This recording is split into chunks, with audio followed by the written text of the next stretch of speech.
Hi, welcome to India Authors Podcast. Is it so difficult to ask for help? We are always told that if you have problem, ask for help. If you need help, ask for help. But then there is some other perspective as well. What if you can do it yourself? What if you can heal yourself? Today we have a very interesting guest who's going to throw light on exactly this thing that you don't need to ask for help when the power is within. So let's welcome energy healer, Amazon best-selling author Neeti Paul. Neeti, Thank you. welcome to our podcast. Thank you so much for being here. Thank you, Shweta ji. So tell us a Delighted little to be bit about how you became passionate about healing. I became inclined towards my self-healing journey at a very early age, actually. Okay?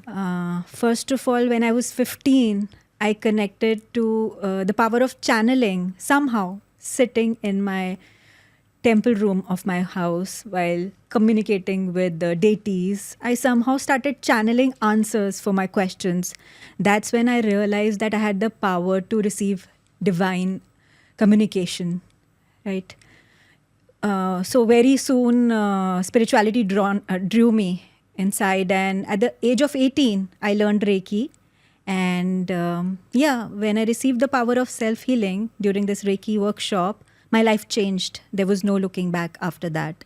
Generally, no one would go for Reiki and healing at such an early age. Like when I was 16 years old, I was like worried about 11th, 10th, 11th. What made you go to healing and to Reiki? Like people are not even aware about Reiki and the powers of Reiki. And you were introduced at such an early age. So what happened? Correct. All thanks to my mom. My mom introduced me to spirituality. She used to listen to satsang and then relay the information to me over phone when I was in college. And that was my introduction to those concepts. And I had this online satsang through her. And whenever I used to be there, I used to attend in person. And through my guru, we learned about the concept of Reiki. And we didn't pursue it at that time. But at one point of time during my college, I was very drained, very scattered and very lost. And my mom sensed that. And she just took me one day for a workshop. Okay. She did it with me. She enrolled both of us. Okay. And we both learned. We both started healing. We started healing our family first. And while my mom did the beginner course, over years I kept on adding. I kept on increasing the levels till I reached the grandmaster level, teacher level. And then I added on several other healing techniques to my kitty. And even now there's no stopping. I keep learning every year. So is it that you are now the dedicated person for healing in your family? I am the designated healer, not just for my family, my friends, the inner circle, and now friends of friends also. Now it's become like through word of mouth only. Okay. Would you like to share your story or? Yeah, sure. Okay, so would you like to share your story, how it all started with Reiki? Sure. So, Reiki started, sorry, can I repeat? Yeah, so tell me how it all started at 16. What made you sit in temple? What made you talk to deities? What happened? So when I was in 11th standard, I had PCMB. I didn't want to study PCMB, but it was expected. I mean, it was just natural because my sister was a science student. And at that point, any other subject was looked down upon. I was doing good in accounts and everything, but, we decided to move to science. And it was okay, but the pressure was too much. And I also started falling into bad patterns. And I just started missing classes. And gradually, I just lost track. And I failed in the final exams of 11th standard. And at that point, it was the end of road for me. Obviously. I thought, like, as a 16-year-old, what is most important in your school time? If you can't pass your exams also, True. what is your existence about? True. So yeah, my thoughts really, I started spiraling down after that, and thinking my life is of no worth. True. My parents must be feeling so much shame because of me, and I even started harboring suicidal thoughts at that point. And while I was waiting for the second chance, I was supposed to appear for a compartment exam, which was in 1 month. I used to sit in the temple every day, which was inside our house only, a small corner dedicated.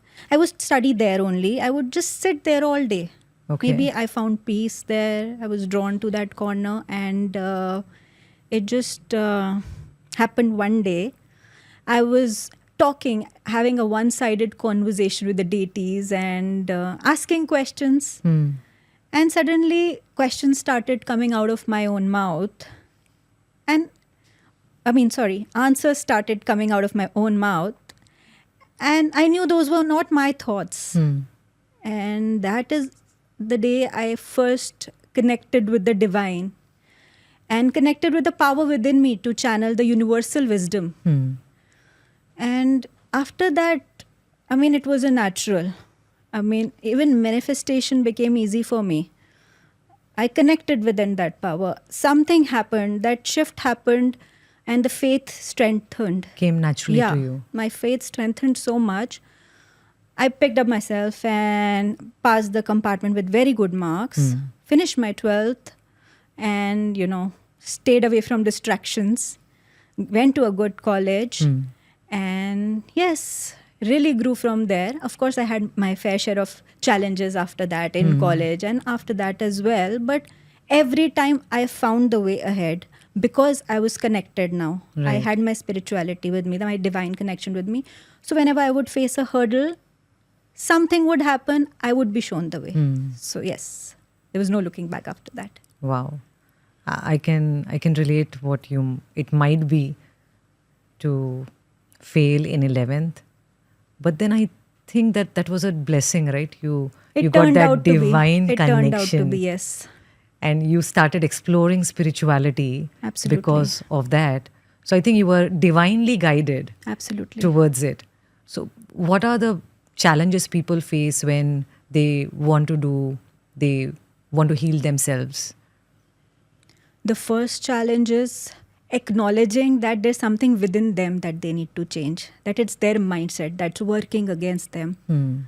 People like to blame the outer circumstances, the people, Yeah. others. Yes. But no one likes to look within, contemplate and introspect. That's the hardest part. Accepting that something within me, my habit, my thought, my belief, my pattern needs to change. That's the hardest part.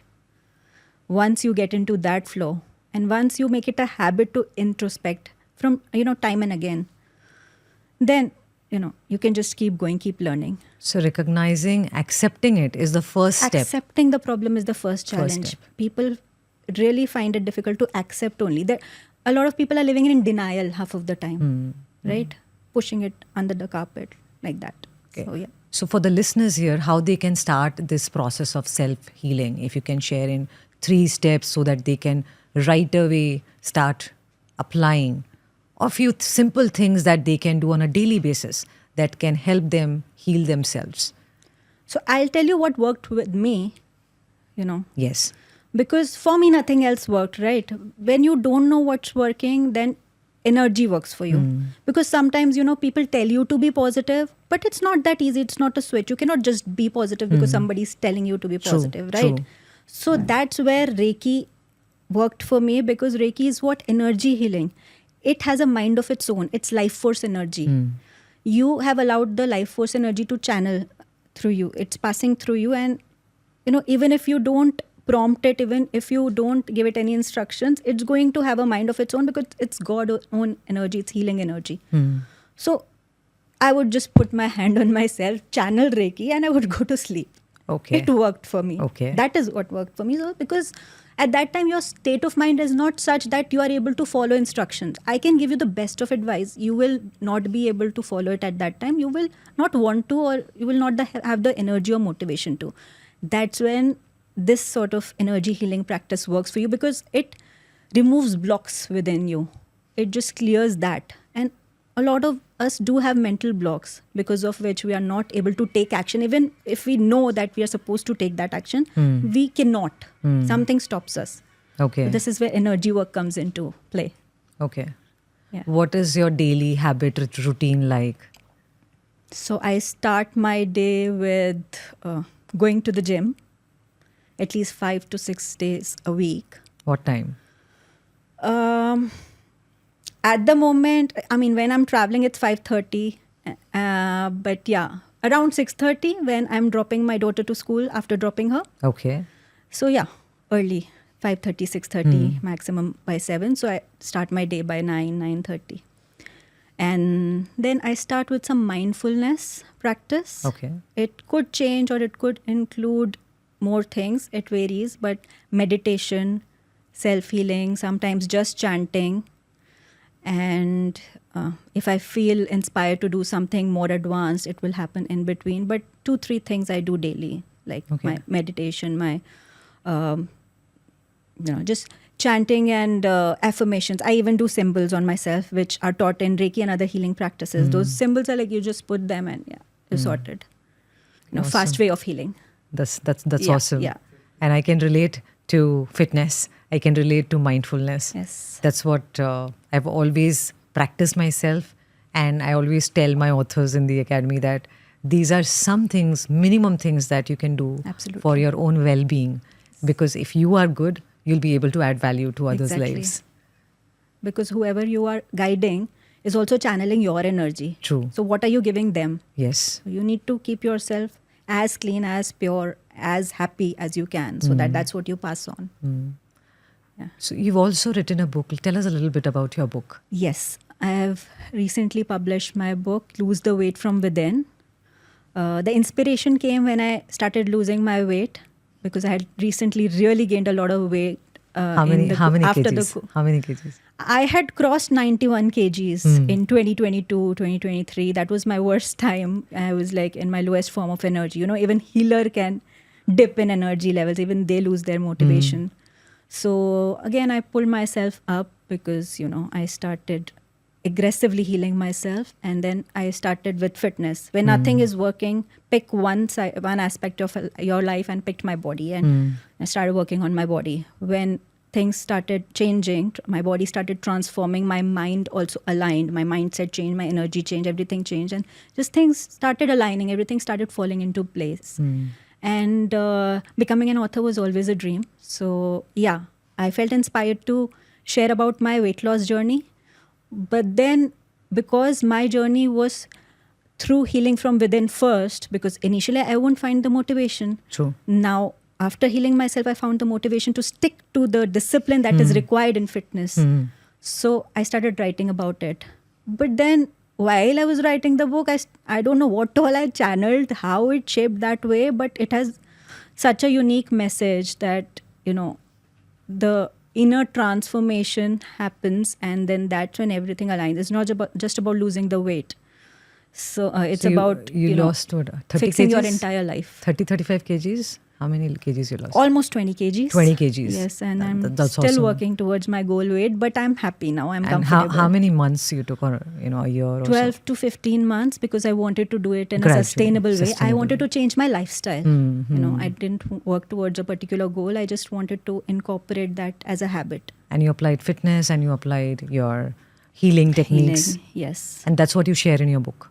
That's what I share. It's a fictional story, but the techniques shared are very much real. Awesome. And I have simplified healing processes because for this, you don't need to do any course or need any professional. I have made healing simple and accessible for anybody. Any layman can pick up this book and follow these steps and take their step towards their transformation. And it is complete. Anybody can benefit from this. Title kya hai book? Lose the weight from within. Lose the weight from within. Okay. So when you do that, externally you will see Yes. the loss, It the weight starts loss. from within. Every outer manifestation starts from within. So yeah. So how did you came to know about India Authors Academy, and how has been your experience so far?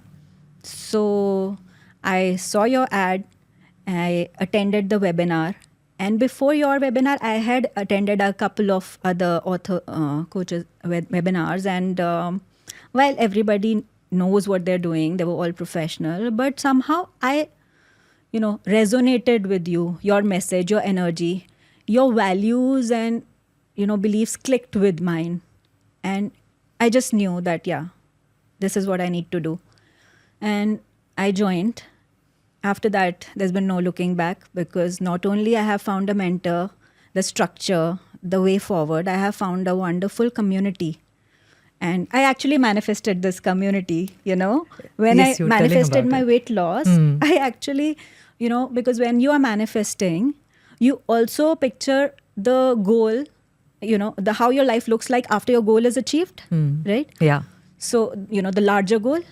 And so my larger goal was to, of course, find my purpose, find the way forward, and also be a part of a community, a like-minded community. And now I realize, yeah, I really manifested that. Looking at the community. Absolutely. How many months? Like 3 months, 4 months? 3 to 4 months. 3 to 4 months. Yeah. Wow. And you really connect well with all the members of the community. Yes, it's easy because, as a child, I found it very difficult to talk to people. I mean, I don't know what to talk about. I'm not that kind of a person who can just talk like, for the sake of it. My conversations need to be meaningful, deep. And I have been speaking to every member that I've met so far, and we just clicked. And I was like, how is it possible that so many people, all on the same frequency are in the same room? And that's what I felt when I attended the India Authors Conclave as well. A room full of like-minded people. How is that possible? A hall full of like-minded people. It was amazing. I think this is what my mentor says, that your vibe attracts your tribe. Yes. So And that is why we see everyone having the similar mission. yes. Wanting to do something for the country. Yes. People of the country contributing more through their books. So amazing. What have been your biggest key takeaways in your author journey that you would want all the people to know, and they can also apply in their author journey? See, writing is always key, but that's not the only part. What now I understood is it is only the beginning, writing the book and publishing it. It's just the beginning. It's the marketing part, the ability to sell yourself, the ability to reach out to a wider audience. That's what makes the difference. Not just because you want to make money, but because you want to impact that many people. Plus, what I learned during my, coaching is that discipline is key. Consistency is key. True. If you don't have structure, if you don't have a routine, if you don't have a plan, a goal. In fact, if you don't have goals for every day, it's not possible to reach anywhere. True. That really helped me. That structure really helped me. Yeah. That's what even Robin Sharma says, that you should have daily goals, weekly goals, and one step at a time. That's what makes all the difference. And then when we see the entire year, you've taken 365 actions. That's what makes all the difference. Exactly. I mean, goal, I had some idea about it, but daily goals was something absolutely new to me. And that's what did wonders. I mean, if I plan 10 things, at least I'll get 5, 6 done. That's more than I would do if I plan not, 0. Very true. So, yeah. Yes. And about healing, what is the one key takeaway you want our viewers, our listeners to know for healing? So, healing is, different ways are used to heal yourself. There's so many paths. Energy healing is just one of them. Sure. You can do it through yoga. You can do it through meditation. You can do it just by walking in nature. True. You can do it by silent introspection. Everybody has a different way. Just by chanting, just by surrendering and, devotion, like people say bhakti, yoga, right? Just pick a path, just find what works for you, but get into it, find a path. So find the way that resonates with you. Energy healing may not resonate with everybody, but it resonated with me. Some people transform their life just by taking action. Some do it just by chanting. But at least do something. pick something, make it a ritual, make it a habit. Just do something that inculcates mindfulness in your life. That will bring that balance and that connection to the, cosmic, the divine energy, the universal wisdom. If you want to do something good, you have to be connected to the universal wisdom. Yeah. So yes. Amazing. Yeah, thank you. Thank you for sharing this. Thank you. Thank you, Neeti. So this brings, I wanted to go for a longer time, but yes, thank you so much for being here. This brings to the end of our small meeting today. I hope that we'll bring you again and dive into the details of healing ahead in the year. So thank you so much for being here and sharing your golden nuggets with us. Thank you so much for having me. It was a pleasure talking to you. Thank you.